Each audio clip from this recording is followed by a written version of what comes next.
I am going to show here how to translate this page in English. It is Korean language. I have got problems to understand this language, so I want to translate this page in English. It's my Firefox browsers. Click this three line and go to setting and click extension and theme.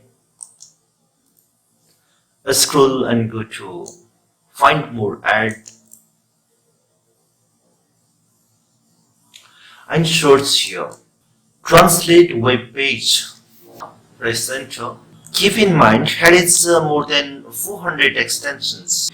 Most of extensions are not effective, so scroll and go to TWP translate web page by FlipDev.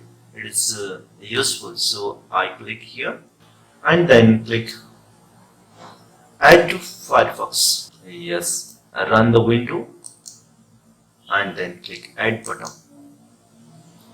Yes, process done. Okay, you will see here this symbol here and go to this neighbor site. Yeah, click this translate options and click improve translations and choose here language.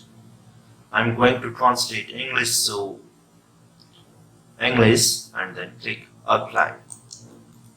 Yes, this my page has been translated in English.